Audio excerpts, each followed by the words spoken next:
मतलब क्या होता है बेटा? जनरेट करने वाला, पैदा करने वाला, है ना? पैदा करने वाला। अब क्या पैदा करेगा? तो स्वाभाविक सी बात है, क्या पैदा कर रहा होगा बेटा? डीसी जनित्र या डीसी धारा को पैदा कर रहा होगा, ठीक है? और जैसा कि आपको पता है कि ऊर्जा ना तो उत्पन्न होती है, ना ही बेटा क्या होती है? नष्ट होती है, आप सभी जानते हैं, ना ही नष्ट होती है। यानी क्या होगा बेटा? इसमें एक रूप से ऊर्जा दूसरे में स्थानांतरित होगी, यानी कि ये वो मशीन होगी जिसके अपन अंदर क्या देंगे बेटा? यांत्रिक ऊर्जा देंगे, यानी कि यांत्रिक ऊर्जा इसमें दी जाएगी और ये मशीन इस यांत्रिक ऊर्जा को बदल कर क्या बदल देगी बेटा? विद्युत ऊर्जा में बदल देगी। और विद्युत ऊर्जा भी कौन सी बेटा? डीसी, ठीक है? विद्युत ऊर्जा में बदल देगी, ठीक है? तो साथियों यहाँ से हमें पता चला कि यांत्रिक ऊर्जा से विद्युत ऊर्जा में परिवर्तित करने वाली युक्ति कौन सी होती है? वो मेरी डिस्क जनित्र होती है, ठीक है? लेकिन बेटा डिस्क जनित्र को पढ़ने से पहले मुझे कुछ नियमों की जानकारी होनी चाहिए, जैसे कि डिस्क धारा में लगने वाला फ्लेमिंग राइट हैंड का रूल, है ना? सीधे हाथ का नियम। अगर आपको ये नहीं ध्यान है तो बेटा आप इससे दिशा नहीं निकाल पाएंगे, है ना? और अगर दिशा नहीं जान पाएंगे तो वैसा ही हो जाएगा जैसे कि क्लास में होता था ना, पूरे सेमेस्टर पढ़ लेते थे पर पता नहीं चलता था मोटर घूमी कैसे, जनरेटर घूमा कैसे, है ना? तो आओ बेटा ध्यान में रखते हैं, ठीक है? अब देखो बेटा, सबसे पहले ये यांत्रिक ऊर्जा और ये विद्युत ऊर्जा, सबसे पहले ये यांत्रिक ऊर्जा होती क्या है? तो आओ बेटा, यांत्रिक ऊर्जा, बेटा यांत्रिक ऊर्जा का सीधा सा मतलब क्या है? जैसे कि किसी भी वाष्प द्वारा दी गई, है ना? जैसे कि कोई भी पेट्रोल के द्वारा दी गई, है ना? पेट्रोल द्वारा, या फिर अपन कह सकते हैं किसी यंत्र को घुमाकर, यंत्र द्वारा, है ना? ठीक है? और टरबाइन को चलाकर यांत्रिक ऊर्जा दी जाती है, ठीक है बेटा? तो ये सब यांत्रिक ऊर्जा होती है। एक तरह से अपन इसको क्या बोल सकते हैं? मैकेनिकल एनर्जी होती है जिसके अंदर विद्युत का कोई लेना देना नहीं होता है, ठीक है? अब ये यांत्रिक ऊर्जा जो होती है, यानी कि जैसे कि वाष्प द्वारा, पेट्रोल द्वारा या किसी भी यंत्र के द्वारा क्या होता है बेटा? कि अगर मेरा डीसी जनित्र में बनाने की कोशिश करता हूं तो बीच के अंदर आप सभी जानते हैं क्या होता है बेटा? आर्मेचर होता है। बीच के अंदर क्या होता है? मेरा आर्मेचर होता है, ठीक है? अब इस आर्मेचर में क्या लगी हुई होती है बेटा? शाफ्ट लगी हुई होती है ना? जो आगे एंड रिंग से होती है बेटा, आप सब जानते हैं ना? एंड प्लेट से कनेक्ट होती है। अब मैं क्या करता हूँ बेटा? इसको घुमाता हूँ कैसे भी करके, और जब इसको घुमाया जाएगा ना बेटा, इसको यांत्रिक ऊर्जा दी जाएगी। इसको घुमाने का मतलब क्या है? इसको आघूर्ण देना या टॉर्क देना, आघूर्ण देना या टॉर्क देना, ठीक है? तो बेटा इसको क्या, कौन सी एनर्जी मिल गई? यांत्रिक ऊर्जा। और इससे बेटा क्या हुआ? मुझे क्या मिल गई? एक विद्युत ऊर्जा प्राप्त हो गई। और इससे क्या हुआ बेटा? एक मुझे विद्युत ऊर्जा प्राप्त हो गई और मैंने वो क्या ले ली? बाहर लोड पर ले ली, ठीक है? तो बेटा ये क्या है? आर्मेचर द्वारा उत्पन्न की गई एक ऊर्जा है, ठीक है? अब क्योंकि ये जनित्र है तो बेटा क्या करेगा? यांत्रिक ऊर्जा को किस में बदल देगा बेटा? विद्युत ऊर्जा में बदल देगा, ठीक है? विद्युत ऊर्जा में बदल देगा, ठीक है? और ये बदलने का कार्य कौन करेगा बेटा? आप सभी जानते हैं कौन होगा? अंत के अंदर जो आर्मेचर होगा उसके अंदर ही मेरी विद्युत ऊर्जा उत्पन्न होगी, ठीक है? हाँ, चूंकि डीसी जनित्र में ये आर्मेचर गतिशील होता है तो बेटा यहाँ पर कौन सा विद्युत वाहक बल आएगा? गतिशील विद्युत वाहक बल। तो लिखो बेटा, डीसी जनित्र में डीसी जनित्र में उत्पन्न ईएमएफ बेटा कैसा होगा? गतिक प्रकार का होगा, गतिशील प्रकार का होगा, गतिक प्रकार का होगा। ये सारी चीजें मैं आपको पढ़ा चुका हूं, इसलिए बेटा लाइन से पढ़ा करो। गतिक प्रकार का होता है, ठीक है? समझ गए? बहुत सही। अब बेटा इससे रिलेटेड कुछ नियम होंगे, उनके बारे में हम ज्ञात करेंगे। अच्छा मुझे बताओ, क्या यहाँ पर विद्युत चुंबकीय प्रेरण का सिद्धांत लगेगा? बिल्कुल बेटा, आप कोई भी विद्युत दे रहे हो, उससे चुंबक बना रहे हो, तो यहाँ विद्युत चुंबकीय प्रेरण का निर्माण या फिर सिद्धांत लगेगा। तो पहला पॉइंट क्या है बेटा? विद्युत चुंबकीय सिद्धांत पर क्या होता है बेटा? सिंपल सी बात है। सबसे पहले डीसी जनित्र, ये रहा बेटा, यहाँ लिखो बेटा डीसी जनित्र, ठीक है? डीसी जनित्र। अच्छा, तो डीसी जनित्र में क्या उत्पन्न करोगे बेटा? आप ईएमएफ उत्पन्न करोगे, विद्युत वाहक बल उत्पन्न करोगे। कैसे करोगे? तो बेटा सबसे पहले आप लिखोगे यह किस सिद्धांत पर आधारित होता है? तो बेटा यह विद्युत जनित्र, इसका अगर आपको पूछे किस सिद्धांत पर होगा तो क्या बोलोगे बेटा? यह यह फैराडे के विद्युत चुंबकीय प्रेरण सिद्धांत पर आधारित होता है। विद्युत चुंबकीय प्रेरण सिद्धांत पर आधारित होता है। अब सवाल आता है कैसे होता है? तो बेटा इसको समझने के लिए आपको समझना होगा कि आखिर आपने एक चालक को किसी भी चुंबकीय क्षेत्र में घुमाया, उस चालक द्वारा चुंबकीय बल रेखाओं का छेदन हुआ, उस छेदन के बाद उस चालक में एक ईएमएफ उत्पन्न हुआ। वो ईएमएफ जो होता है बेटा वो कहलाता है जनरेट ईएमएफ, है ना? तो लिखो बेटा, इसमें क्या होता है? यदि एक चालक को चुंबकीय क्षेत्र में घुमाया जाता है, इसमें होता क्या है बेटा? डीसी जनित्र में क्या होता है? यदि एक चालक को, और वो चालक क्या है बेटा? आपका आर्मेचर। यदि एक चालक को चुंबकीय क्षेत्र में घुमाया जाता है, चुंबकीय क्षेत्र में क्या किया जाता है बेटा? घुमाया जाता है। बिल्कुल अभी समझाएंगे बेटा। यदि एक चालक को, बकायदा इसको घुमा के बताएंगे, ठीक है? यदि एक चालक को चुंबकीय क्षेत्र में घुमाया जाता है तो बेटा क्या होता है? इससे क्या होता है? इससे या इस चालक द्वारा चुंबकीय बल रेखाओं का क्या होता है बेटा? छेदन होता है। यानी कि ये चालक घूमते घूमते उन रेखाओं को काटता है। मैं काट के बताऊंगा, डोंट वरी। रेखाओं का छेदन होता है जिसके फलस्वरूप किसके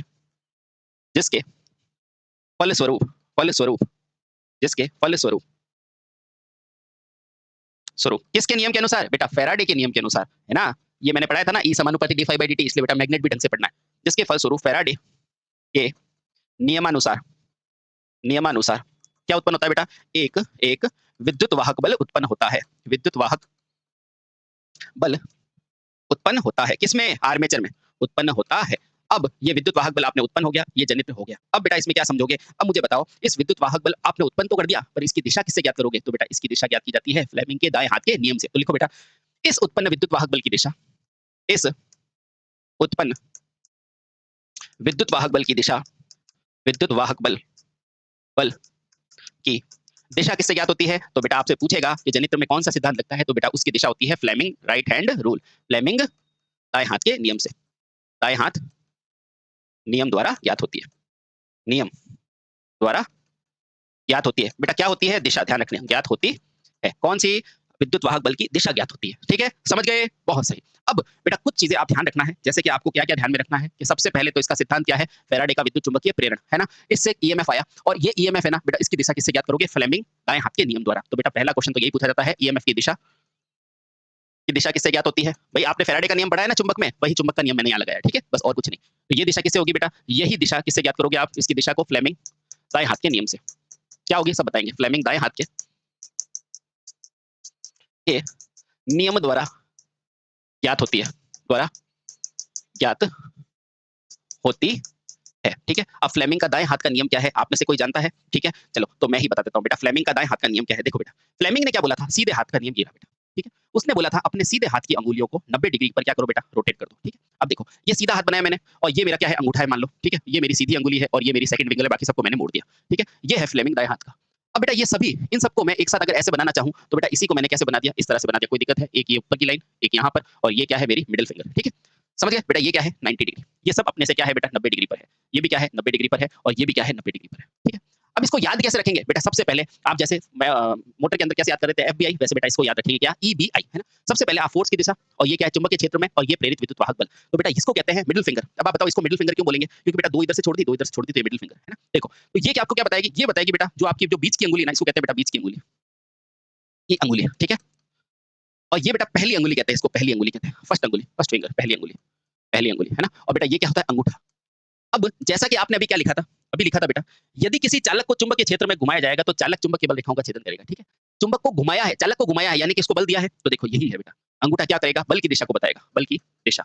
अच्छा, कहाँ घुमाया बेटा इसको? चुंबकीय क्षेत्र में, तो पहली उंगली किसको बताएगा बेटा? चुंबकीय क्षेत्र को बताएगा, चुंबकीय क्षेत्र को बताएगा। अच्छा, जब ये काटेगा तो बेटा क्या उत्पन्न होगी? विद्युत वाहक बल। तो बेटा ये बीच की उंगली क्या बताएगी? विद्युत वाहक बल, विद्युत वाहक बल। तो बेटा यही क्वेश्चन आपसे पूछा जाता है, एक बार लिखो फिर मैं समझाता हूँ। ठीक, तो यहाँ से पूछेगा आपको फ्लेमिंग का कौन सा नियम? फ्लेमिंग जो दाएं हाथ का नियम है, दाएं हाथ का नियम है, उसमें क्या क्या होता है? तो बेटा फ्लेमिंग दाएं हाथ में पूछेगा कि अंगूठा किसे बताएगा? बल की दिशा को, बल की दिशा को, यानी कि कहाँ बल लग रहा है। अभी बल लगा के बताएंगे, देखना 2 मिनट और।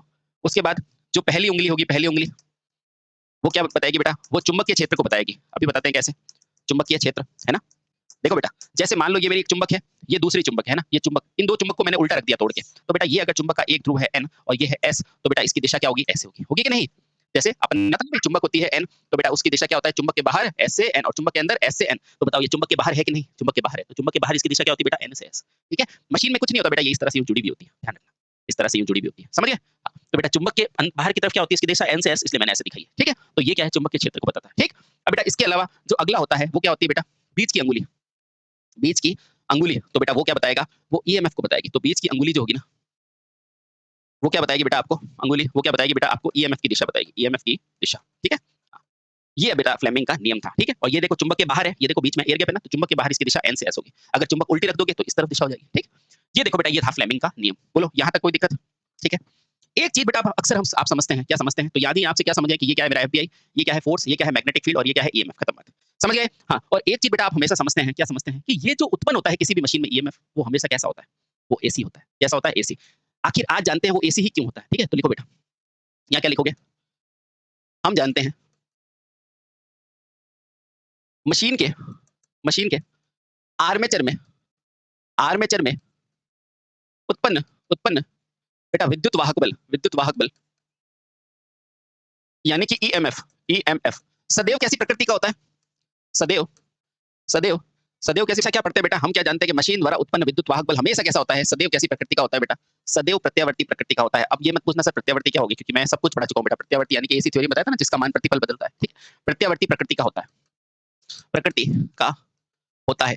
अब प्रत्यावर्ती शब्द का मतलब क्या होता है? जिसका मान प्रतिपल बदले। आओ जानते हैं बेटा कैसे, ये देखो बेटा, सबसे पहले देखो बेटा यहाँ पे बदलेगा, फिर यहाँ पर, फिर यहाँ पर, फिर यहाँ पर, फिर यहाँ पर, फिर यहाँ 0 हो जाएगा, फिर से बदला। बदला कि नहीं बदला? इसका मतलब क्या है कि चालक जैसे लूप में घूमेगा ना, तो बेटा हर 180 डिग्री घूमने के बाद चुंबकीय बल रेखाओं का छेदन की दिशा बदल जाएगी।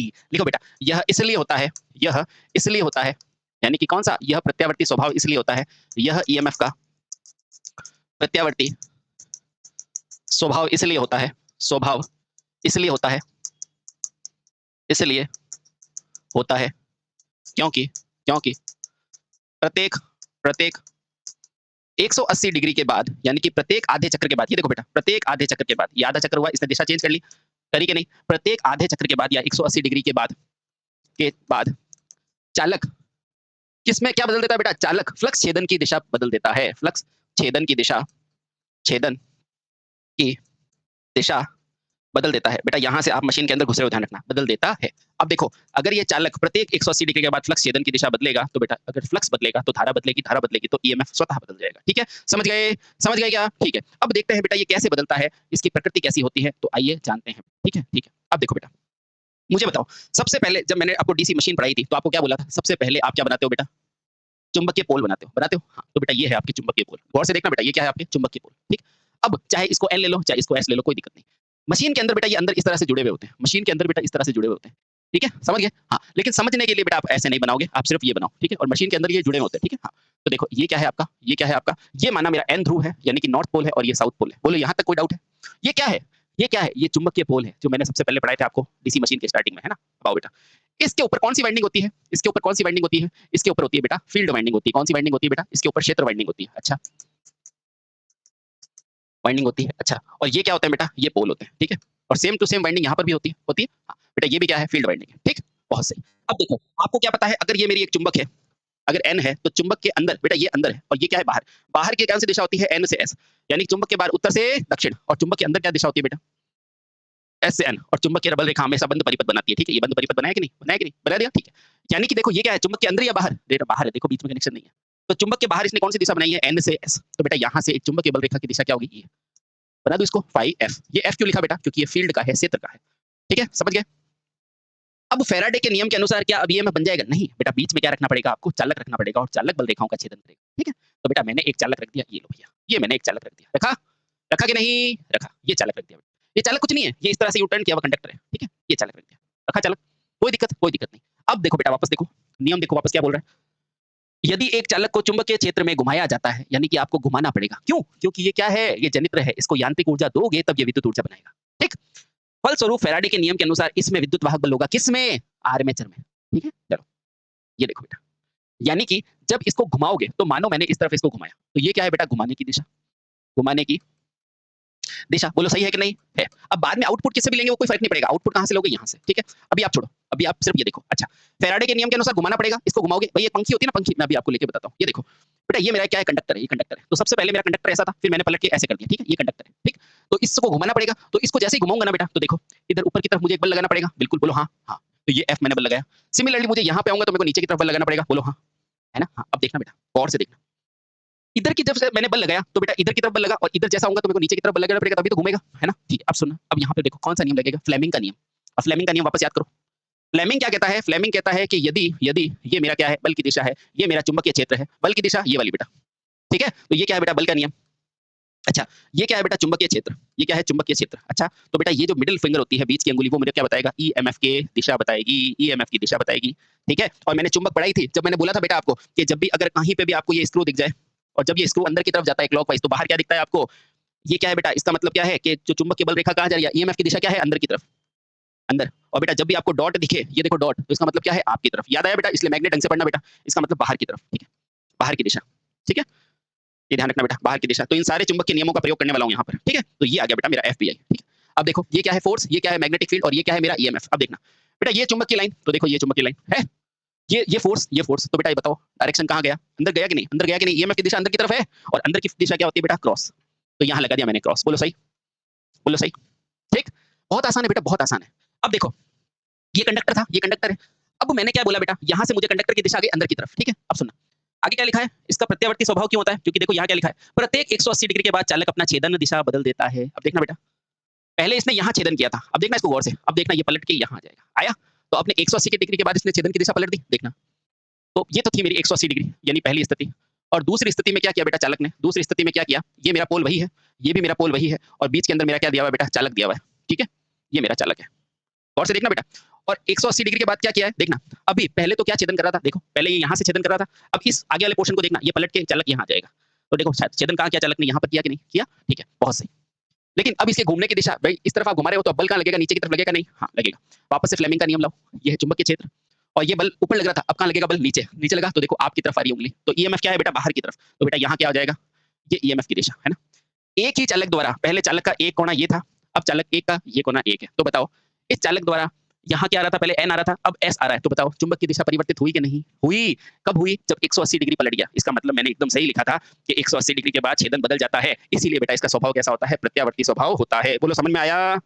ठीक है, समझ में आया? ठीक है। अतः मैं क्या कह सकता हूँ? देखो बदल गया ना, यानी कि चालक एक और ये चालक एक। ठीक है, ये कब है बेटा? 180 डिग्री के बाद। ठीक है, समझ में आया? और यहां से मैं कह सकता हूं अतः अतः चालक द्वारा अतः चालक द्वारा उत्पन्न उत्पन्न ईएमएफ, कोई भी मशीन हो बेटा दुनिया की, कोई भी मशीन हो, ईएमएफ सदैव कैसी प्रकृति का होता है? सदैव प्रत्यावर्ती प्रकृति का होता है। प्रत्यावर्ती प्रकृति का होता है। बहुत अच्छे, समझ में आ गया? अब बेटा आपने ईएमएफ तो उत्पन्न कर लिया, आपने ईएमएफ तो उत्पन्न कर लिया, आपने ईएमएफ उत्पन्न कर लिया। अब उस ईएमएफ को लेने का समय आ गया, है ना, बाहर के परिपथ में। तो बेटा ईएमएफ को बाहरी परिपथ में लेने की दो विधियां होती है। देखो बेटा, अब अगला पॉइंट है, किस उत्पन्न ईएमएफ को, यानी कि विद्युत वाहक बल को, विद्युत वाहक बल को, यानी कि इस उत्पन्न ईएमएफ यानी कि विद्युत वाहक बल को प्राप्त करने की प्रकृति को प्राप्त करने की विधियां, भाई बाहर के सर्किट पे तो लेना पड़ेगा कि मशीन में ही रखोगे? प्राप्त करने की विधियां। बोलो समझ में आया बेटा? एक एक चीज मैं बहुत आराम से समझा रहा हूँ बेटा, ठीक है? हाँ, तो बेटा ये कुल मिला के कितनी विधियां थी इस उत्पन्न विद्युत वाहक बल को प्राप्त करने की? बेटा कितनी है? दो तरह की विधियां हैं। ठीक है, तो जनित्र के आउटपुट की कितनी विधियां है बेटा? दो। तो जनित्र द्वारा द्वारा आउटपुट आउटपुट ही प्राप्त करोगे ना? हाँ, तो आउटपुट प्राप्त करने की कुल कितनी है बेटा? की कुल कितनी है बेटा? कुल दो विधियां हैं, दो विधियां हैं। और बेटा इसी विधि के अनुसार आपको पता चलता है कि जनित्र मुझे आउटपुट कैसा देने वाला है, एसी देने वाला है या डीसी। ये स्वाभाविक सी बात है कि चैप्टर मेरा डीसी जनित्र है तो मैं डीसी का बताऊंगा, लेकिन मुझे आउटपुट करने की विधि तो दोनों बतानी पड़ेगी। लिखो बेटा, तो जनित्र द्वारा आउटपुट जनित्र करने की कितनी विधि होती है? दो। तो पहली कौन सी होती है बेटा? पहली होती है स्लिप रिंग विधि। पहली कौन सी होती है? स्लिप रिंग विधि। बेटा आज आपका सारा कंफ्यूजन दूर हो जाएगा। स्लिप रिंग विधि, ठीक है। और दूसरी मेरा कौन सी विधि होती है बेटा? स्प्लिट रिंग विधि। और स्प्लिट रिंग को ही बोलते हैं बेटा कम्यूटेशन विधि, जो डीसी जनरेटर यानी कि इस चैप्टर में काम आएगी। ठीक है, हाँ, स्प्लिट रिंग विधि, है ना? हाँ, अब देखो बेटा ये दो विधियां होती है, पहली कौन सी है? स्लिप रिंग विधि, और दूसरी कौन सी है मेरी? स्प्लिट रिंग विधि। बेटा यहाँ तक कोई डाउट है? ठीक है, चलिए अब पढ़ते हैं बेटा स्लिप रिंग विधि। तो पहला स्लिप रिंग विधि, ये आखिर जनित्र में स्लिप रिंग विधि लगाते क्यों है? ठीक है, अब देखो बेटा स्लिप रिंग क्या होती है बेटा? ठीक है, सबसे पहले तो बेटा इस स्लिप रिंग की जरूरत कितनी पड़ती है? तो बेटा कितनी स्लिप रिंगों की जरूरत पड़ेगी डीसी जनित्र यानी डीसी मशीन एसी मशीनों के अंदर? दो। तो बेटा इसमें कितनी स्लिप रिंग चाहिए? दो। तो पहला लिखो बेटा, इस विधि में कितनी बेटा? दो स्लिप रिंग की जरूरत होगी, दो स्लिप रिंग की जरूरत होती है। अब पूछेगा बेटा इससे आउटपुट निकलता है वो एसी निकलता है या डीसी? तो बेटा ध्यान रखना स्लिप रिंग का आउटपुट सदैव एसी होता है। कैसे होता है वो मैं अभी प्रूव करूंगा। देखो बेटा इस विधि का आउटपुट, इस विधि भाई अंदर तो एसी ही करेगा, लेकिन बाहर लेने की जो इस विधि है ना, इस विधि का आउटपुट बेटा क्या होता है? सदैव कैसा होता है बेटा? सदैव एसी ही होता है, एसी होता है। ठीक है, अब बेटा ये विधि क्या होती है आओ उसको समझते हैं। सबसे पहले देखो बेटा ये स्लिप रिंग होती क्या है ना? कुछ नहीं बेटा, बहुत आसान है। स्लिप रिंग क्या होता है बेटा? इस तरह के छल्ले होते हैं, ये छल्ला है, ठीक है, ये देखो एक छल्ला, ये दूसरा छल्ला, ठीक है। अब ये बेटा क्या होता है? इस तरह से जुड़ा होता है, यानी कि ये जो हिस्सा है ना मेरा एक पॉइंट, वो यहाँ जुड़ा होता है, ठीक है। ये अंदर से इंटरनली अटैच होते हैं और यहाँ पर बेटा क्या होता है? कार्बन ब्रशेस जुड़े होते हैं, कार्बन ब्रशेस, है ना। इसको बोलते हैं बेटा कार्बन ब्रश, ठीक है। हाँ, ये भी क्या है बेटा? Carbon brush. और ये जो है ना बेटा, इसमें ये वाला हिस्सा तो पूरा कनेक्ट होगा, ठीक है। ये ऊपर वाले उससे होगा, किससे? जो मेन आपके जो आर्मेचर है ना उससे। और ये देखो बेटा ये यहाँ से आर्मेचर से कनेक्ट है, ठीक है। तो ये जो पूरा कनेक्शन है ये तो नीचे तक कनेक्ट होगा, एक हिस्सा तो पूरा कनेक्ट होगा। और बेटा ये जो दूसरा वाला हिस्सा है ना वो सिर्फ इधर से कनेक्ट होगा। तो इससे क्या होगा बेटा? इससे क्या होगा फर्क मैं बताता हूँ। देखो ये जो अरेंजमेंट है ना बेटा, ये क्या कहलाएगा? स्लिप रिंग का अरेंजमेंट। ये अरेंजमेंट क्या है बेटा? Slip ring arrangement. अभी बताऊंगा बेटा, आपको अच्छे से क्लियर हो जाएगा। स्लिप रिंग में कुछ नहीं बेटा, गोल सब गोल जैसे आपने बॉल होती है ना, पानी की बोतल पड़ी है क्या? चलिए मैं ये बताता हूँ। बेटा स्लिप रिंग में क्या होता है, इस तरह का एक गोल बॉक्स होता है, ठीक है। अब देखना ये जो गोल बॉक्स है ना इस तरह से, अब जब ये आर्मेचर घूमेगा ना तो बेटा ये भी घूमेगा पूरा, तो जो कांटेक्ट यहाँ लग रहा था ना वही कांटेक्ट यहाँ लग जाएगा, ठीक है। अभी मैं समझाता हूँ बेटा, डोंट वरी, आपको बहुत अच्छे से समझ में आ जाएगा, ठीक है। तो पहली विधि क्या है, स्लिप रिंग की विधि, ठीक है। देखो बेटा अभी आप खुद ही कहोगे अच्छे से समझ में आया, ठीक है। अब देखो बेटा सबसे पहले वही आपके पहले फील्ड बना दो, ये फील्ड बनाया मैंने, कोई दिक्कत नहीं, ये फील्ड बना दिया, फील्ड पोल्स एन और एस, यहाँ तक हम पढ़ चुके थे बिल्कुल। यहाँ से मैंने चुंबकीय रेखा बना दी फाई एफ, बिल्कुल, क्योंकि फील्ड यही से आएगा, ठीक है। और बीच के अंदर क्या लगाया था, आर्मेचर, ये लगा दिया बेटा मैंने आर्मेचर, क्योंकि यही तो बनाएगा ईएमएफ, है ना। हाँ ये आर्मेचर बना दिया, ठीक है। ये क्या है आपका आर्मेचर है, और मैंने क्या माना है, आर्मेचर को राइट तरफ घुमाया, यानी कि क्लॉकवाइज घुमाया मैंने, क्लॉकवाइज यानी कि सीधा घूर्णन, ठीक है। चलो अब देखो बेटा इधर से बल क्या लग रहा है, एफ ऊपर की तरफ लग रहा है, इधर क्या लग रहा है बेटा, एफ नीचे की तरफ लग रहा है। यहाँ तक हम कर चुके थे, बिल्कुल कर चुके। एक स्थिति और बना देता हूँ, ठीक है, एक स्थिति और बना देता हूँ। ये लो बेटा, ये हो गया मेरी एन और ये हो गई मेरी एस, और यहाँ बीच में क्या बना दिया मैंने, आर्मेचर, ठीक है। और इसको इस तरफ घुमाया, सेम है एन और एस, इसका भी एस क्या है बेटा, ये इस तरफ से, ठीक है। अब मैं क्या बनाऊंगा बेटा, क्या बनाऊंगा, स्लिप रिंग, आराम से देखना, आराम से इसको देखना, ठीक। स्लिप रिंग कैसे बनाई मैंने, देखो इस तरह से ये अरेंजमेंट बना है स्लिप रिंग का, ठीक है। तो देखो यहाँ पर मैंने बनाई स्लिप रिंग, एक तो बेटा देखो यहाँ से ये पूरा कनेक्ट है, ठीक है, और एक क्या कनेक्ट होगा नीचे से, ठीक है। ये लो, ये पूरा यहाँ से कनेक्ट है, ये पूरा तार यहाँ से कनेक्ट है, ठीक है। और ये कनेक्ट सिर्फ यहाँ पर है, मतलब पहले वाले से कनेक्ट है और ये दूसरा वाला दूसरे से कनेक्ट है, ठीक है। अब देखो बेटा ये यहाँ से मैंने ब्रश लगा दिया, ये ब्रश कौन सा है, B1, और ये ब्रश कौन सा है बेटा, B2, ठीक है। और बस यहाँ से मैंने क्या दे दी, लोड को सप्लाई दे दी, ये लोड लगा दिया। अब आप खुद ही कहोगे बेटा बड़ा आसान हो जाएगा आपके लिए, ठीक है। अब बस समझते रहो, एक बार समझते रहो मैं क्या हूँ। जैसे यहाँ पर फिर से बेटा एक स्लिप रिंग बनाओ, स्लिप रिंग कुछ नहीं होता बेटा, छल्ले होते हैं, ठीक है। ये लो, ठीक है। अब इसको वापस से ये क्या करो, देखो अब सुनो, पहली स्थिति में मैंने क्या बोला था, देखो मैंने क्या बोला था, पहले ये कंडक्टर यहाँ पे कट करेगा, ठीक है, उसके बाद ये 80 डिग्री पे यहाँ कनेक्ट करेगा, तो पहला कंडक्टर में यही मान लो 1 नंबर, और यही घूम के यहाँ आएगा 1 नंबर, है ना। अब स्लिप रिंग में क्या होता है बेटा, ये जो लंबी वाली डंडी है ना यही घूमेगी पूरा, देखो देखो देखो, जैसे ये वाली जो डंडी है यहाँ पर है, तो यही घूम के बेटा यहाँ आएगी, आई, यही डंडी घूम के इधर आएगी, तो देखो यही पूरा हिस्सा घूम के इधर आएगा, और इस समय ये जो डंडी यहाँ है ना वो यहाँ हो जाएगी, देखो देखा, हाँ। और ये जो छोटी वाली डंडी यहाँ है ना बेटा वो यहीं तक रहेगी, बस यही फर्क है बेटा स्लिप रिंग का। अब देखो आपको सारी चीजें समझ में आएगी। ये क्या है बेटा, B1, क्योंकि ब्रश तो हिलते थे ना, ब्रश तो फिक्स ही रहते हैं, है ना, यही तो पढ़ाया था B2, और यहाँ से कनेक्ट कर दो लोड को, यहाँ से कनेक्ट कर दो लोड को, ठीक है। बस अब आपको सारी चीजें आ चुकी है, देखना। अब देखो बेटा वापस से फ्लेमिंग का नियम, ये क्या है, डायरेक्शन ऑफ ईएमएफ, ये क्या है, बल, और ये क्या अंदर की तरफ, तो यहाँ क्या आ गया बेटा, क्रॉस, ये क्रॉस आया ना, इसका मतलब क्या है, अंदर की तरफ फील्ड है, तो अंदर की तरफ धारा भी होगी, ये अंदर की तरफ गई, और यहाँ से धारा निकल रही होगी, ये निकल रही है, ठीक है। तो देखो बेटा ये जो क्रॉस है किससे कनेक्ट है, गौर से देखो, ये B2 से कनेक्ट है, ये क्रॉस किससे कनेक्ट है, देखो B2 से, क्रॉस किससे कनेक्ट है, B2 से, तो बेटा क्रॉस के साइड में ये B2 आ जाएगा, यानी कि ये क्या है, N, क्यों, क्योंकि ये N, ठीक, हाँ। तो अगर ये N हुआ तो दूसरी तरफ अपने आप क्या हो गया, S हो गया, ठीक है, S हो गया। अब देखो इसका मतलब क्या है, इसका मतलब है क्या बेटा, एक ही समझो, अभी एक ही समझ लो, ये तो समझ में आया, ये N वाला किससे कनेक्ट है, N से, देखो ये क्रॉस वाला है ना, ये N से कनेक्ट है, ठीक। आपको बता रहा हूँ स्लिप रिंग का आउटपुट कैसा आएगा, देखना बेटा। अब यही चीज जब ये यहाँ से कंडक्टर कट करके यहाँ पर आया है ना, तो अब बताओ ये किससे कनेक्ट है, B1 से या B2 से, बेटा ये B2 से कनेक्ट है, क्योंकि B1 से तो ये कनेक्ट है ना, हाँ। तो बस अब समझो बेटा, यहाँ पर क्या आया था बेटा, वापस ये बनाओ, अब इसकी फोर्स की दिशा नीचे की तरफ है, तो ये फोर्स तो ये बाहर की तरफ आ रहा है, तो यहाँ क्या आएगा, डॉट। अब देखो ये किससे कनेक्ट है, B2 से कनेक्ट है, तो अब यहाँ पर क्या आ गया बेटा, देखो ये डॉट किससे, S है ना, S, तो बेटा S आ जाएगा। बस आपको सारी चीजें समझ में आ चुकी है कि इसका आउटपुट कैसा आया है। देखो इनपुट तो सबका यही था, इनपुट तो सबका बेटा यही था भाई, आर्मेचर में तो सबका यही आ रहा था, प्लस और माइनस, ये क्या था, आर्मेचर का इनपुट। लेकिन आउटपुट में देखना बेटा क्या हुआ है, सबसे पहले ये चालक 1 के लिए आउटपुट देखो, B2 के साथ कौन है, N, और बेटा इसके लिए देखो B2 के साथ कौन है, S, पलट गया कि नहीं, पलट गया, तो बेटा इसके लिए मुझे आउटपुट कैसा मिलेगा, इस तरह से ही मिलेगा, समझ गए, इसके लिए मुझे आउटपुट कैसे मिलेगा, ऐसा ही मिलेगा, ठीक है। ये किसके लिए है, मैं B2 ब्रश के लिए बना रहा हूँ, तो B2 पे पहला आउटपुट कैसा मिला, N, तो ये बना दिया मैंने N, और B2 पे दूसरा आउटपुट कैसा मिला, S, तो मैंने बना दिया S। तो देखो बेटा ये कौन सी प्रकृति है, कौन सी है, AC, इसलिए बेटा जो स्लिप रिंग का आउटपुट कैसा होता है, हमेशा AC ही होता है। तो लिखो बेटा, अतः स्लिप रिंग से प्राप्त आउटपुट सदैव कैसा होता है बेटा, सदैव AC होता है, सदैव AC होता है। अब यहाँ पर मैं S भी लिख देता तो आपको कंफ्यूजन हो जाता ना, इसलिए मैंने एक ही लिखा था कि आपको समझ में आया। ये देखो B2 ब्रश पे ये कितना है, N आया, और इसी B2 पे अगले ही चक्कर में 180 डिग्री पर क्या हो गया बेटा, S आ गया, है ना। तो यही तो मैं समझाने की कोशिश कर रहा हूँ कि स्लिप रिंग का आउटपुट क्या होता है, AC होता है, AC होता है। आपको समझ में आ गया बेटा, स्लिप रिंग का आउटपुट हमेशा कैसा होता है, AC होता है। ये बहुत इंपॉर्टेंट लाइन है बेटा, ध्यान रखना। इसलिए सारी मशीनों के अंदर जहां EMF उत्पन्न होता है वहां स्लिप रिंग यूज में लेते हैं, ठीक है। कौन सी, AC मशीनों के अंदर, ठीक है, ठीक है, बहुत अच्छे समझ गए। चलिए अब बेटा, अब ये AC उत्पन्न तो हो गया, अब ये AC उत्पन्न हो गया, इस AC का मान भी होगा, है ना। तो बस इस AC का मान किससे ज्ञात करते हो बेटा, ये लिखो बेटा, अब उत्पन्न AC आउटपुट का मान, AC आउटपुट का मान कैसे ज्ञात करेंगे बेटा, इसका मान ज्ञात करेंगे आप E बराबर DLV साइन थीटा। मुझे बताओ साइन थीटा क्यों लिया है, क्यों लिया है? अरे सर अभी तो आपने बताया, अभी तो आपने इतने अच्छे से समझाया कि स्लिप रिंग से प्राप्त आउटपुट कैसा होता है? एन और एस यानी कि एसी, है कि नहीं? ये साइन है कि नहीं? हाँ, तो बेटा यहाँ से आपको पता चला कि ई बराबर क्या होता है? BLV sin थीटा, यानी कि जब चुंबकीय क्षेत्र होगा, जब L होगा, जब V होगा और sin थीटा यानी कि कोण होगा, तब मेरा E उत्पन्न होगा। समझ में आया? इसी से मुझे समझ में आया कि इसकी आउटपुट कैसी बनेगी? सदैव प्रत्यावर्ती। किसकी? Slip ring. तो यहाँ लिखो बेटा, स्लिप रिंग आउटपुट कैसा बनेगा बेटा? हमेशा एसी बनेगा। अब कोई पूछेगा कि मैक्सिमम कहाँ मिलेगा? तो मैक्सिमम यहाँ मिलेगा ई। ई मैक्सिमम कहाँ मिलेगा बेटा? देखो हर 180 डिग्री पे पलटा ना इसने, देखो हर 180 डिग्री पे पलट रहा है, हर 180 डिग्री पे पलट रहा है ना? तो देखो यहाँ 0 से पाई और ये 2 पाई, यानी कि मैक्सिमम कहाँ मिला है? पाई/2 पे। और यही आप जानते हैं कि अगर मुझे अधिकतम विद्युत वाहक बल चाहिए, अधिकतम अधिकतम ईएमएफ चाहिए, तो मुझे अधिकतम ईएमएफ के लिए थीटा का मान कितना करना पड़ेगा? 90 डिग्री। अगर थीटा का मान 90 रखूंगा तो बेटा मेरे को ई क्या मिल जाएगा? ई मैक्सिमम मिल जाएगा मुझे BLV वोल्ट, है ना? हाँ, तो बेटा ये होता है सही तरीका आपको समझने का। ठीक है, समझ गए?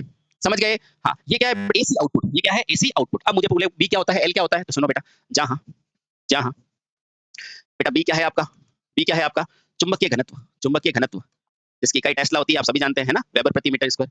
और बेटा एल क्या है? एल है चालक की लंबाई। कि चालक कितना लंबा है ऐसा पता चले कि 100 किलोमीटर है ना? चालक की लंबाई होती है जो किसमें होती है बेटा? मीटर में होती है। ये होती है वेबर प्रति मीटर स्क्वायर में होती है। वी क्या होती है बेटा? वी होता है जिस वेग से आपने उसको घुमाया है, कैसे घुमाओ, चाहे टरबाइन से चाहे हाथ से, है ना? तो वी क्या होता है बेटा? वेग। वो क्या है? मीटर प्रति सेकंड। और अंत में क्या है बेटा? ई। वो क्या है आपका? प्रेरित विद्युत वाहक बल। प्रेरित विद्युत वाहक बल। और कौन सा बेटा? गतिक। ये कौन सा विद्युत वाहक बल होता है बेटा? हमेशा ध्यान रखना, ये गतिक प्रकार का होता है। ठीक है, हाँ, गतिक प्रकार का होता है। कहां पर उत्पन्न होता है? तो बेटा आर्मेचर।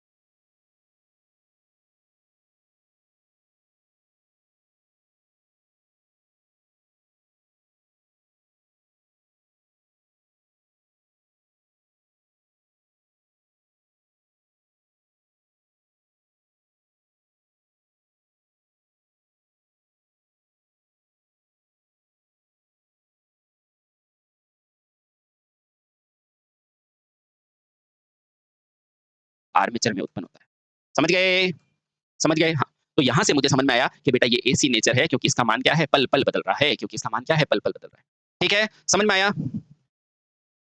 तो ये थी बेटा आपको एसी का पार्ट। इसलिए अपन एसी मशीनों में क्या यूज़ करते हैं? Slip ring. और स्लिप रिंग का आउटपुट कैसा आता है? आपने खुद ने देखा। स्लिप रिंग का आउटपुट कैसा आता है बेटा? ये देखो एसी प्रकृति का। B2 ब्रश पे देखो, B2 ब्रश पे देखो सिर्फ, और किसी पे नहीं। क्योंकि ब्रश तो स्थिर रहते हैं ना, ब्रश स्थिर रहते हैं। तो देखो ये N और ये S, ये N और ये S, ये प्रत्यावर्ती प्रकृति आ गई। अब हम समझते हैं बेटा स्प्लिट रिंग, जो आप डीसी में यूज़ करते हैं, और इस चैप्टर में भी वही यूज़ आएगी। देखना बहुत आसान हो जाएगा बेटा, इलेक्ट्रिकल बहुत आसान है जब तक कि आप सही कांसेप्ट से पढ़ोगे। आपको मैं आईटीआई के हर पॉइंट को पढ़ा दूंगा, ठीक है? Don't worry. चलो बेटा अगली विधि कौन सी है? स्प्लिट रिंग विधि। बी। बी ये क्या है बेटा? स्प्लिट। वो क्या था? स्लिप। ये क्या है? स्प्लिट रिंग विधि। ठीक है, हाँ बेटा। इसी को भी, इसका अन्य नाम क्या है? इसका अन्य नाम बेटा क्या है? कम्यूटेटर विधि। कम्यूटेटर विधि। अब आप बताओ, जहां कम्यूटेटर का नाम आ गया उसका मतलब क्या है? ये डीसी में काम आती है। तो वास्तव में ये डीसी में ही आती है। तो बताओ इस विधि से प्राप्त, इस विधि से प्राप्त विद्युत वाहक बल, अभी आप खुद कहेंगे बहुत अच्छे से हो गया सर अपना। विद्युत वाहक बल बेटा कैसा होता है? सदैव। सदैव कैसी प्रकृति का होगा बेटा? डीसी, यानी कि डीसी प्रकृति का होता है। डीसी प्रकृति का होता है। अच्छा सर, ये डीसी प्रकृति का होगा कैसे? थोड़ा सा समझाओ। बिल्कुल बेटा समझाते हैं। सबसे पहले तो बेटा इसमें क्या होती है, जहां वहां पे 2 स्लिप रहेंगे ना, वहां पे एक ही स्लिप लेते हैं, बस इसको तोड़ देते हैं। तो लिखो बेटा इस विधि में, इस विधि में 2 स्लिप रिंगों की जगह, यानी कि 2 स्लिप जो ले रहे थे ना पहले, 2 स्लिप रिंग की जगह, 2 स्लिप रिंग की जगह एक ही 2 भागों में बटी रिंग को लेते हैं। 2 भागों में विभाजित। अब विभाजित को क्या कहते हैं बेटा? इंग्लिश में स्प्लिट होना, तो इसलिए इसका नाम क्या है? स्प्लिट। ठीक, हाँ। ऐसी रिंग जो स्प्लिट हो, 2 भागों में विभाजित हुई विभाजित। और बेटा विभाजित को अंग्रेजी में क्या बोलते हैं? स्प्लिट, है ना? 2 भागों में विभाजित या स्प्लिट हुई रिंग लेते हैं, हुई रिंग लेते हैं, यानी कि एक ही रिंग लेते हैं, रिंग लेते हैं।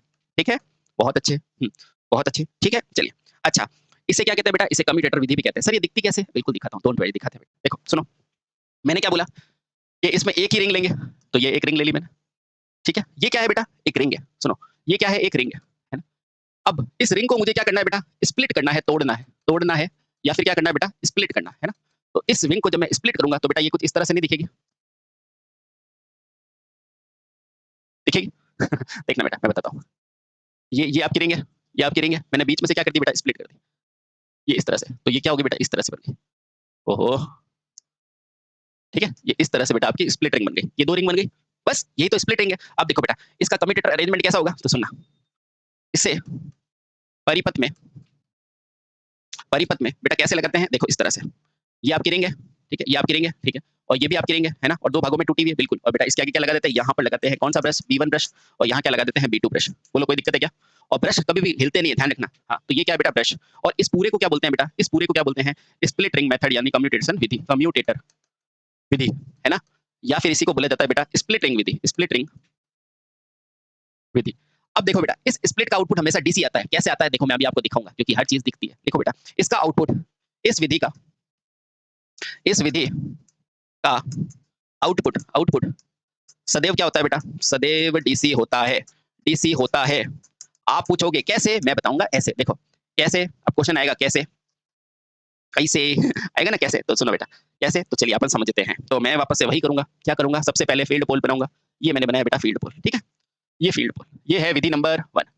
चलो मैं थोड़ा पास पास बना देता हूँ ताकि थोड़ा और अच्छे से समझ में आएगा, ठीक। चलो ये लो बेटा, ये पहली विधि फर्स्ट, ठीक है। यहाँ पर मैंने एक क्या बना दिया, मैग्नेटिक पोल बना दिया, ठीक है।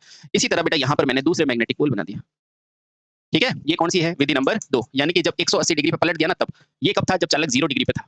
और ये कब होगा बेटा, जब चालक 180 डिग्री पर काटेगा, है ना, यही है, ठीक है। बीच में वही चीज की है मैंने, ये मेरा N है, ये मेरा S है, ये मेरा N है, और ये क्या है बेटा, S है। अब चुंबक बाहर की तरफ हमेशा N से S जाती है ना, तो ये φm, इधर भी क्या हो जाएगा बेटा, φm। बोलो कोई दिक्कत, कोई दिक्कत नहीं। यहाँ पे वही बेटा मैंने आर्मेचर लगा दिया, ये आर्मेचर लगा दिया, ठीक है, बहुत अच्छे। यहाँ पर फिर से बेटा मैंने एक आर्मेचर लगा दिया, ठीक है, हाँ। और मैंने क्या माना है, ये भी इधर घूम रही है और इधर भी घुमा रहे हैं, यानी कि राइट साइड घुमा रहे हैं इसको। क्यों, क्योंकि जब चालक को घुमाओगे तभी तो विद्युत वाहक बुलाएगा बेटा, नहीं तो जनरेटर काहे का, है ना। हाँ, तो देखो बेटा इधर क्या बल लग रहा है, ऊपर की तरफ, और इधर क्या लग रहा है बेटा, नीचे की तरफ, तभी तो घूमेगा, है ना। अच्छा, अब बेटा क्या लगाएंगे हम, अब क्या लगाएंगे, स्प्लिट रिंग लगाएंगे। तो ये लगा दी बेटा मैंने स्प्लिट रिंग। तो पहली स्प्लिट रिंग क्या लगाएंगे, देखो आराम से। तो बेटा ये लगा दी मैंने स्प्लिट रिंग, ये लगा दी मैंने स्प्लिट रिंग, ठीक है, यानी ये कनेक्शन कर दिया। यहाँ से क्या जुड़ेगा मेरा, ये B1 मान लो, और यहाँ से क्या जुड़ेगा बेटा B2, और इस परिपथ को मैंने आगे कनेक्ट कर दिया, और ये मैंने लोड को लगा दिया, लोड तक पहुंचा दी। ये क्या है मेरी लोड, कोई दिक्कत है, कोई दिक्कत है, कोई दिक्कत नहीं। सिमिलरली मैंने यहाँ पर भी क्या बना दिया, ये क्या बना दिया, ये बना दी मैंने स्प्लिट रिंग, ठीक है, ओके। यहाँ पर फिर से मैंने क्या लगा दिया बेटा, ये है B1, और ये क्या है मेरा B2, और इसको फिर से मैंने क्या कर दिया, आगे जाके लोड को कनेक्ट कर दिया, ठीक है। किसी भी एक ब्रश के ऊपर कॉन्सेंट्रेट करना, फिर ये समझ में आएगा बेटा, जैसे स्लिप रिंग समझ में आया था आपको, है ना, ठीक है। अब देखो मैंने क्या बोला था, चालक पहले यहाँ कट करेगा, उसके बाद फिर यहाँ घूमेगा और यहाँ से कनेक्ट करेगा, ठीक है। यानी कि मेरा चालक का फेज ये वाला है, ठीक है। तो पहले इसने यहाँ कट किया, फिर यही चालक यूँ घूम के जाएगा, और बेटा यहाँ पर ये यहाँ से कट करेगा, ठीक है। हाँ, बहुत सही, बहुत सही, ये तो सब इंटेलिजेंट हो बेटा। देखो ये फोर्स है, ये मैग्नेटिक फील्ड है, तो बताओ डायरेक्शन कहाँ है, अंदर की तरफ, और अंदर कैसे बनाते हैं, क्रॉस। बस इतना ही बनाना बेटा, इतना ही। अब इस B2 को देखो गौर से, ये इससे कौन जुड़ा हुआ है, ये B2 जुड़ा हुआ है कि नहीं, ये B2 जुड़ा हुआ है कि नहीं, हाँ। तो बेटा B2 यानी कि यहाँ पर क्या आ रहा है बेटा, N आ रहा है, आया, आया कि नहीं, बस इतना ही ध्यान रखना बेटा, कंफ्यूज हो जाओगे ना, ठीक है। अब इधर आओ, ये चालक घूम के मेरा इधर आ गया, यानी कि अब इधर से काटेगा। तो देखो ये मैग्नेटिक फील्ड, लेकिन फोर्स क्या है, नीचे की तरफ, ये नीचे की तरफ। तो देखो ये अंगुली आपकी तरफ आ गई, आगे कि नहीं, यानी यहाँ पर क्या है बेटा, डॉट है, बस इससे ज्यादा मत बढ़ना बेटा, इससे ज्यादा मत बढ़ना, है ना। ये जो डॉट है वो किससे कनेक्ट हुआ है, B1 से कनेक्ट हुआ है ना। डॉट किससे कनेक्ट हुआ है, B1 से, यानी कि S कहाँ आएगा, यहाँ पर B1 पे। तो मुझे बताओ अगर S B1 पे आ गया तो B2 पे क्या आएगा, B2 पे आ जाएगा बेटा N, B2 पे आ जाएगा N। अब किसी भी एक को देखो, इस बार B2 पे क्या आया था बेटा N, और इस बार B2 पे क्या आया है फिर से N। वापस देखो बेटा, इस बार B2 पे क्या आया है N, और यहाँ पे वापस पे क्या आ गया N, यानी कि दिशा पलटी क्या, नहीं बेटा। इसीलिए इसका आउटपुट क्या आएगा, देखो इसका आउटपुट देखो। सबसे पहले मैं अगर B2 ब्रश के लिए बोलता हूँ तो इधर क्या आया N, तो ये लो N, कब 0 से पाई। फिर से देखो बेटा, इस B2 पे क्या आया N, तो फिर से क्या आया बेटा 0 से पाई। ओके सर, यही मेरा डीसी है, यस। डीसी क्या होती है, बट जब दिशा चेंज नहीं होती है तो बेटा इसीलिए बोला जाता है, इसीलिए। अब समझ में आ गया ना। इस B2 को देखो, यहाँ पर N है और यहाँ पर भी N है। अब देखना पीछे, इसके लिए देखो बेटा, स्लिप रिंग के लिए देखो, इधर क्या है B2 पे S, और उस पर भी देखो क्या आया N, यानी कि पलट गया, लेकिन इधर पलटा नहीं है। यानी कि मैं क्या समझा, यानी कि मैं ये समझा कि स्लिप रिंग स्प्लिटिंग का आउटपुट आउटपुट बेटा सदैव क्या होता है, सदैव क्या होता है बेटा, डीसी होता है, डिस्ट होता है, डिस्ट होता है, ठीक है। हाँ बेटा इतना आसान नहीं है, लेकिन जब आप समझोगे तो सारी चीजें आसान है। तो देखो B2 ब्रश के लिए मैंने देखा, तो बेटा यहाँ से भी मुझे N मिल रहा है, यहाँ से भी N, और जब भी एक ही दिशा में होता है ना, तो देखो AC के लिए बदलना पड़ता है, लेकिन ये क्या है, एक ही दिशा में। तो क्या है बेटा, एक ही दिशा है, यानी कि क्या कौन सी प्रकृति होगी, तो बेटा क्या हो गया, इसका आउटपुट कैसा हुआ, डीसी। और डीसी क्या है बेटा, स्पंदित डीसी। आउटपुट क्या है, स्पंदित डीसी, स्पंदित डीसी। इसी को बोलते हैं बेटा पल्सेटिंग डीसी, पल्सेटिंग डीसी, ठीक है। अतः अतः प्राप्त आउटपुट सदैव कैसा होता है बेटा, सदैव पल्सेटिंग डीसी प्रकार का होता है। पल्सेटिंग यानी कि ये देखो कुछ पल्स किया ना भाई, होना क्या चाहिए सीधा सीधा, लेकिन होता क्या थोड़ा सा डीसी है ना। तो पल्सेटिंग यानी कि इम्प्योर, पल्सेटिंग डीसी होता है। होता है, पल्सेटिंग का मतलब क्या है? इम्प्योर, जहां पल्सेटिंग का अर्थ अर्थ क्या है बेटा? इम्प्रॉपर, यानी कि शुद्ध डीसी नहीं होता है, मतलब शुद्ध प्रकार का डीसी नहीं है। अर्थ है शुद्ध प्रकार का डीसी नहीं है, यानी कि शुद्ध तो है पर डीसी नहीं है। ठीक है, चलिए आगे इसके बाद हम अगले लेक्चर में पढ़ते हैं। बेटा यहाँ पर मैंने ये जो विधि पढ़ाई है ना, ये यकीन मानो आपके लिए नींव मील का पत्थर है, और अब आपको सबको समझ में आएगा कि स्लिप रिंग का आउटपुट एसी क्यों होता है, स्प्लिट रिंग का क्यों होता है। ठीक है, इसलिए यूं ही नहीं मिलती राही को मंजिल। तो अच्छे से पढ़े और हंसते रहे, मुस्कुराते रहे। भारत माता की जय, वंदे मातरम।